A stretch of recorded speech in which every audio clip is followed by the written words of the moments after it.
নমস্কার, আপনারা দেখছেন নিউজ মুখ্য বার্তা। সকলের সাথে সকলকে নিয়ে নিউজ মুখ্য বার্তা দেখতে চ্যানেলটি সাবস্ক্রাইব করুন। বিজেপি তৃণমূল সংঘর্ষে উত্তপ্ত বহরমপুরের গোয়ালজান বোমাবাজির অভিযোগ উঠেছে এই এলাকায়।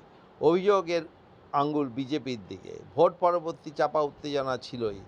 গতকাল রাত্রিবেলায় ফেসবুকে পোস্টকে কেন্দ্র করে তৃণমূল বিজেপির মধ্যে সংঘর্ষ বাধে। স্থানীয় সূত্রের খবর, বেশ কিছুদিন ধরেই এই এলাকায় এক ধর্ষণের ঘটনা ঘটেছিল। তাকে ঘিরে সোশ্যাল পোস্টে প্রকৃত আসামিকে ধরিয়ে দেওয়া হয় পুলিশের হাতে। এরপর আক্রোশ বাড়তে থাকে এলাকায়। গতকাল গোয়ালজান এলাকায় জলকানি ক্লাবে এসে ঝামেলার সৃষ্টি হয়। ইট বৃষ্টির পাশাপাশি বোমাবাজির অভিযোগ ওঠে। পাশাপাশি একাধিক বাড়ি ভাঙচুর করা হয়েছে বাইক, পুলিশের গাড়ি লক্ষ্য করে ইট বৃষ্টি করা হয়। রাস্তায় রয়েছে বোমার দাগ। ভোটের আগের থেকেই হুমকি দেওয়া হতো বলে অভিযোগ। এলাকায় বসেছে পুলিশ পিকেট। এই ঘটনায় বেশ কয়েকজনকে আটক করেছে বহরমপুর থানার পুলিশ।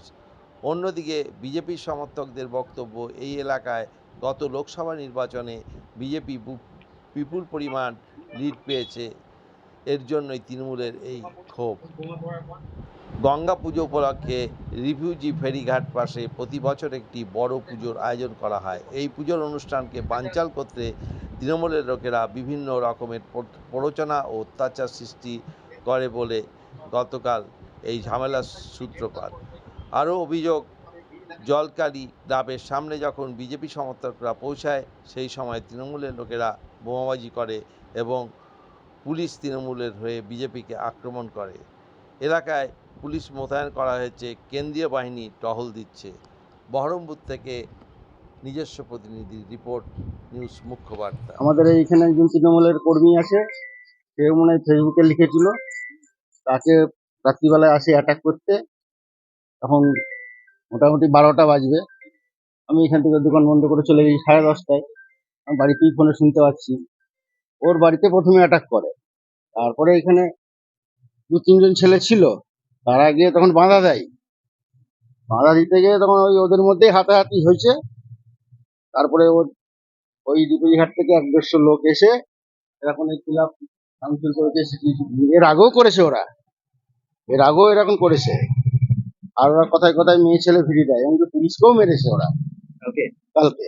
পুলিশের গায়েও হাত দিয়েছে, গাড়ি ভাঙচুর হয়েছে বলে। হ্যাঁ এরকম শুনছি আমি আর কি। এইভাবে কতদিন চলবে? বোম টোমও নাকি মেরেছে শুনছি। এটা আমি বাড়ি চলে গেছিলাম। বাড়ি যাওয়ার পরে রাত্রির বেলায় একটা সময় ঘটনা, আমার এখানে একটা দাদা থাকে, দাদা আমাকে জিজ্ঞেস খোঁজ নিল, তুই বাড়িতে আসে না? আমি বাড়িতে অনেকক্ষণ আগে চলে এসেছি। এই তো, আমার নাম রণদেব মারিয়া। আমার এই যে একটা ছোট লন্ডি আছে, এখানে আমি কাজ করি। আর যে পাশে মায়ের মন্দির আছে, কীর্তন। ঝামেলা ওই যে বললাম আপনাকে, ফেসবুকে যে মেয়েটা রেপ হয়েছিল, সেই ছেলেটাকে অ্যারেস্ট করেছে। সেই ছেলেটা বিজেপি করে। হ্যাঁ, এই হচ্ছে কারণ, অন্য কোনো কারণ নাই। আর ফেসবুকে পোস্ট নিয়েই সব ঝামেলা। বললাম আগে, সেটা ওদের পছন্দ না। হ্যাঁ, পছন্দ না ওদের, এই জিনিসটা পছন্দ না যে আমাদের ছেলেরা বিজেপি করে, আমার ছেলের নামে কেউ কিছু ফেসবুকে উল্টোপাল্টা কথা বলে। সেটা বলেছে আমাদের তৃণমূল যারা আমরা করি, তারা সবাই বলেছি।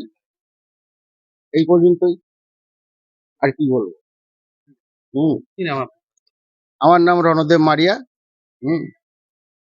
আর কথায় কথায় অস্ত্র ভস্ত্র নিয়ে আসে, জয় শ্রীরাম বলবে, আর হাতে বড় বড় পাশনি টাঙি বললম হোম পিস্তল নিয়ে চলে আসবে। সংখ্যায় বেশি ওরা, ওদের ইউনিটটা আছে, যেহেতু ওরা রিফিউজি। ওরা কথায় কথায় মেয়ে ছেলেকে সামনে ভিড়ে দেয়, ছেলেরা পেছনে থাকে, পুলিশও বেকায়দায় পড়ে যায়। মেয়ে ছেলে সামনে থাকলে পুলিশ কি করবে? আর আমরা ঝামেলা অশান্তি করার ছেলে না, আমরা ঝামেলা অশান্তি করি না। আমরা 2-4 জন নিয়ে কি মারামারি দাঙ্গা ফাসাদ করবো? হ্যাঁ,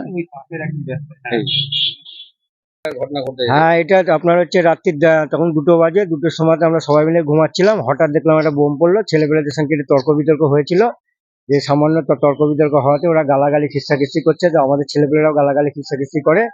যে পরে তখন ওরা বললো যে আমরা দাঁড়া, তারা ঘুরে আসছি। ঘুরে আসার পরে ওরা বোম পিস্তল নিয়ে আসে, দিয়ে গুলি করে, বোমও মারে। 2-3 জনের ইঞ্জুরি হয়, খামটাম হয়। এটা আজকে বলে না, এটা 2019 সাল থেকে এটা হচ্ছে। 2019 সাল লোকসভা ভোটের পরে এরকম একটা হয়েছে। এই নিয়ে মোটামুটি 3বার হলো।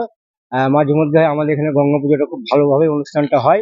ওটাকে বানচাল করাতে কালকে রাজীব হোসেনের বাড়িতে ওরা মিটিং করেছে, মিটিং করে ওরা রাত্রিবেলা মোটর সাইকেল নিয়ে ওরা পায়তারা করছিল, পায়তারা করার পরে রাত্রে এরকম ঝামেলা হয়, ঝামেলা হওয়ার পরে প্রথমে এক গাড়ি পুলিশ আছে, পুলিশকে বলার পরে পুলিশ চলে যাওয়ার পরে আরো দু চার গাড়ি আছে, টাউনবাবু আছে, আইসি আছেন, ওনারা তো আসার সঙ্গে সঙ্গে মহিলাদেরকে তো বেধড়ক করে লাঠির চার্জে কিভাবে মারছে সে বলার মতন না, দেখার মতন না। বাচ্চা বাচ্চা ছেলেপেলেদেরকেও মেরেছে। হ্যাঁ, এবং যখন রাত্রি তখন 3টে বাজে, 3টের সময়তে আমরা মানে আমাদের কিছু যারা মার খেয়েছে তারা হসপিটালে গেছিল, হসপিটালেও পুলিশ ওখানে যে ওদেরকে ঘিরে নিয়েছিল, ঘিরে আজ একটা কেস ঘটে গেছিল, সেটা ধরেন আমাদের ছেলে ও আমরা কোনো পাত্তা না, আমরা ওকে পুলিশের দিয়ে ধরিয়ে দিয়েছি। আমরা বলেছিলাম, আমরা মোবাইলে পোস্ট করেছি, ওকে যেখানে পাবা সেখান থেকে ওকে পুলিশে তুলে দিবা। ওইটা নিয়ে ওরা বাজে বাজে পোস্ট করে এবং ভোটে হারার পরে প্রত্যেকটা বুথের লিড না পাওয়ার জন্য ওরা এবং বাজে বাজে ভাষাতে ল্যাঙ্গুয়েজে পোস্ট করার পরে আমাদের ছেলেপেলেরা সহ্য হয় না, তারপরে ওরাও কমন করালি এই চলতে কালকে রাত্রেবেলা এটাকে বড় আকারে এটাকে মূলত কি চাইছেন এখন আপনি? আমরা শান্তি চাই, আমরা প্রশাসন নিরপেক্ষভাবে কাজ করুক, আমরা এটুকুই চাই। আমরা আমাদের ছেলেমেয়েরা কোথাও যায় না, কোথাও ঝামেলা করতে যায় না। বোমাবাজি অভিযোগতে আপনাদের দিকে তুলছে, কারা করেছে বোমাবাজি? টিএমসি লোকরা 2019 সালে করেছে, 2019 সালে করেছে একই ঘটনা, একইবার হ্যাঁ, গেল 18 আর 19 রাউন্ড আমার মা বোমে পা খাম হয়েছিল গেল বছর 2019 সালে, সেটা হচ্ছে আবার সে পুনরাবৃত্তি হলো। এগুলা কেন হবে? আমার নাম রবি স্বর্ণকার। আমার নাম রবি স্বর্ণকার। হ্যাঁ, আমি হচ্ছে মেম্বারের হচ্ছে স্বামী।